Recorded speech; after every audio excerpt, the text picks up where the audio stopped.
plug on the truth, no? And that you are actually not biased. You are not pro Duterte, you are not pro Marcos. You said that, am I right? Your Honor, yes, sir. Although I also said in that same statement that yes, I can be biased, but I don't go below the belt. But as far as being pro or anti-Marcos and Duterte, I always try to remain objective. Oh, Ms. Reyes, Yes, sir. I am the chairman of the Committee on Human Rights. Yes, Your Honor. I have records of EJK victims.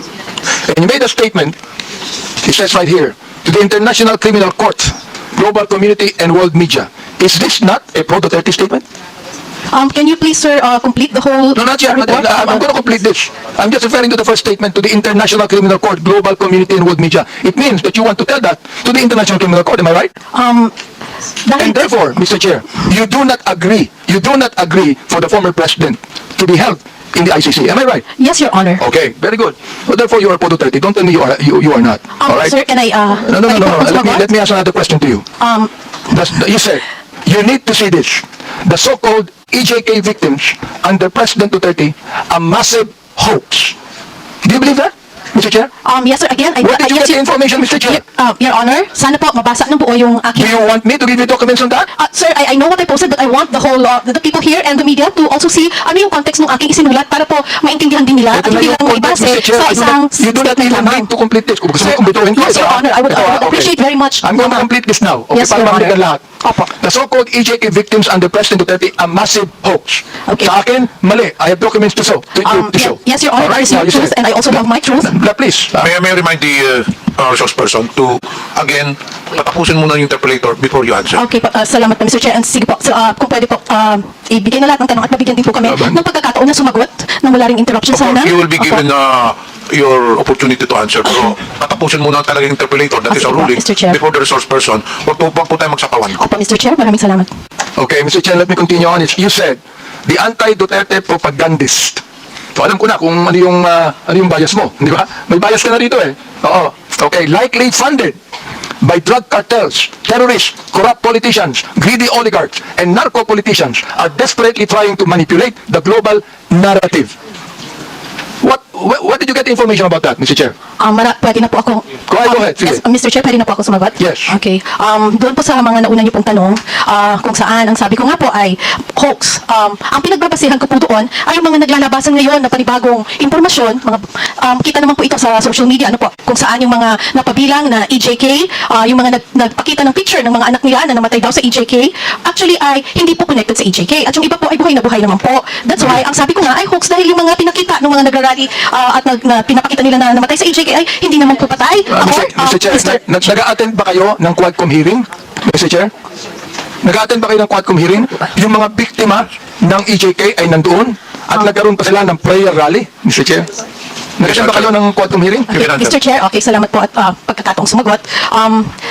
Yes, nakapanood na po ako ng Quadcom at napanood ko rin po yung mga latest na ganap ngayon kung saan may isang Aling Sheila, Aling Lori, Aling another mother, kung saan yun po yung mga anak nilang pinapakitang namatay sa EJK ay hindi naman po. Doon po yun po yung pinanggagalingan ng aking isinulat na opinion. Yun po ay reaksyon at opinion sa mga nabalitaan ko po sa social media at sa mga news online. Again, those are my personal reaction and opinion on the current events. Mr. Chair, ang hirap nun, makakabalita ka ng anuman, tapos you're going to put up an opinion, and you want to let the people believe it's the truth. Yun ang problema dyan eh. Facts. Sinabi mo, they want you to believe that every young life lost was at the hands of our people's President, Rody Duterte. This is a blatant lie. That is my, pwede na pong sumagot, Your Honor? Go ahead, sige. Opo. Go ahead. Again, that is my truth. Those are my opinion. And nakabase naman din po yan sa mga available information. Ngayon, makikita po natin na yun nga po, may mga EJK victims nga raw na hindi naman pala. Wow. Yun nga po, sabi, yung raw po, I'm Therefore, referring... you have no right to say it's a massive hoax. Mr. Chairman, with the indulgence of Chairman. Yes, Mr. Ma'am, yung sinasabi mong mga facts ngayon na lumalabas, is it an official document coming from those investigations by government agencies, by Quadcom, or just a mere in the social media accounts? Sir, Your Honor, if I'm not mistaken, nasa newspaper na rin po yan. Sandali po, sandali po. Sandali. Nasa newspaper. Pero ang tinatanong ko po, anong source ng newspaper? Is it an official document or findings of the Human Rights Commission? Absolutely, ma'am. Yes, Madam, Your Honor. absolutely not. Because during our hearing the Quadcom, all those victims yung mga families na nandun was confirmed by Human Rights Commission. Okay, Your Honor, In fact, we have all the list. Your Honor, can I also answer now, kung pwede po? Lumabas po na may mga kapatid, may mga kapatid, yung mga biktima, na sila po mismo ang nagdi-deny doon sa mga Mr. Chair, binabalita ngayon Mr. Chair. Mr. Chair, I'd like to interject for a while here while you're answering. Ang binabanggit mo, may nabalitaan ka? May nabalitaan ka? Oh, I mean, my goodness, if you would like to be a resource person here in this committee, kinakailangan, meron kang basis, meron kang tunay na basis, meron kang dokumento na masasabi. Sapagkat, Luka, ang Commission on Human Rights, for example, nag-imbestiga ng EJK at maraming nakita. Kami, in my Committee of Human Rights, marami kaming nakita. Oo. Samantalang ikaw, sinasabi mo, massive hoax ito. Huwag naman, Mr. Chair. Oh, gusto kong maniwala sa statement mo kanina. Pero ngayon, itong statement na ito hindi na maganda eh. Oh, nagsabi ka pa ng facts. Some of these so-called victims died years before or after Duterte's presidency. Where'd you get the information? Nasa balita po, Your Honor. Yung iba po ay namatay ngayong last year lang po, Madam, 2024. Mr. Chairman, Opo. Madam, sa Quadcom po, sa hearing namin, that it was confirmed by Human Rights Commission, lahat po na nakalista doon, under our records, was confirmed by Human Rights Commission. Wala po doon yung prior and after ng Duterte's administration. And Mr. Chairman, kindly, let me just remind that, sir, is he your counsel? No, sir. From the House of Representatives po siya. From the House? Nagpapakirma po. Sabi ko mamaya na kasi busy po tayo. Anyway, madam, Apo. ma'am, Yes, wala Your po Honor. Now you're talking about those mga disclaimer ng family. Now, ang tanong ko po, is it documented, under oath? Do you have a document for that? Or just a mere media reports? Alin po, sir, yung tinatanong po ninyong documented Ito yung reports? sinasabi mo, na may mga families of victims na deny, na refute yung claims. Posted po ng mga Ayun ang problema, nila, posted sa social opo, media. and Ang sinasabi ko, madam, baseless yan kasi based on our investigation, and unless otherwise, you can have a document under oath that indeed a certain family of victims clarified and dispute that data. Okay po, Your Honor, noted po. Next noted? time. Noted po na, noted po na, Tinatanong po kita kung may dokumento ka bang hawak, wala. tulad po ng sagot ko kanina, Mr. Your Chairman, you Honor. answer my question, Mr. Chairman. Yes, I'm trying to answer, Your Honor. Sandali po. Opo. Yes or no? Do you have the document? Under oath? Sir, like I said, Sandali, yes or no? Remember, I am just asking you if you have the document or not, under oath. of the family who reported? Yeah. None, sir. Oh, none. It's on the, like I said, it's a...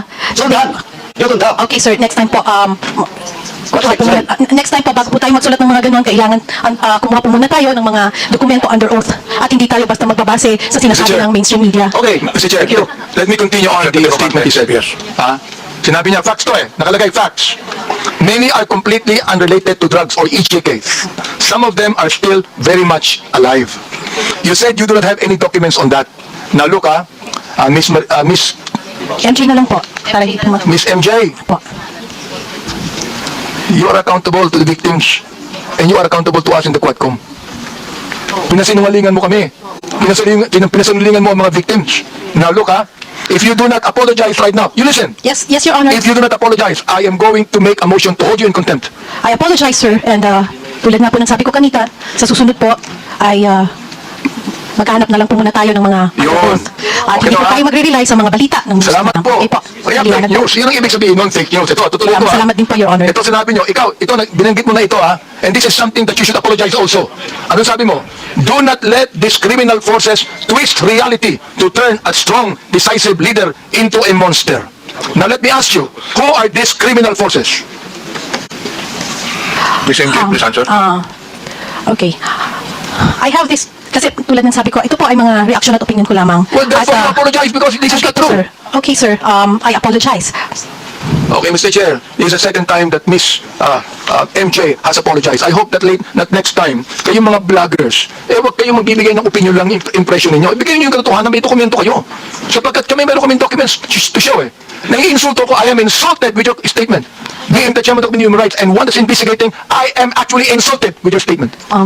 Again, my apologies, sir, and noted po sa mga suggestions po ninyo. At gusto ko lang din po sabihin na yung pong post has nothing to do with you. It has nothing to do with, pasensya na po. Well, Mr. Chair, maraming salamat, no? Yung binabanggit mong nothing to do with me, pero yung tinawag mong criminal forces, kasama kami dun ikaw naman, mag-isip naman kayo. Ang hirap nito, Mr. Chair, itong mga vloggers na iba, ito ang mga tanga So, tatanga-tanga, ang gobyerno. Mag-isip kayo. Hindi lang sumusulat kayo kung anong gusto nyo isulat dyan. You're telling us na yung criminal forces? Oh, gusto kong sabihin ngayon, Mr. Chair, publicly. Ikaw ang tanga. Okay, Your Honor, pero Mr. Chairman. Mr. Chairman. Representative Puntuano. Mr. Chairman, just a matter of protocol. May I move to strike out the statement of the Chairman Abante Second. addressed to MD? Second, Mr. Chair. Thank you, Mr. Chairman. Any objection? There being none, the uttered words is stricken off. Any further questions? I rest, Mr. Chair, and thank you so much. I'm not angry at you, Miss MJ, ha? We're just relating the truth here. Ano? okay, Your Honor. Pero again, hindi ko pa alam kung saan niyo po nakukuha yung idea niyo na kayo yung criminal forces. Hindi po. Anyway. Ikaw ang sumulat, Mr. Chair. Okay po, sir. Ikaw ang My sumulat, apologies. Yes. Okay. My Sinulat mo apologies, yun, sir. eh. Okay po. Tanga po ako, sir. My goodness. Okay, we now proceed to the next interpolator. May I recognize Representative Franz Castro? You have the floor. Thank you, Mr. Chair. So palamigin muna natin yung mood. Meron po ba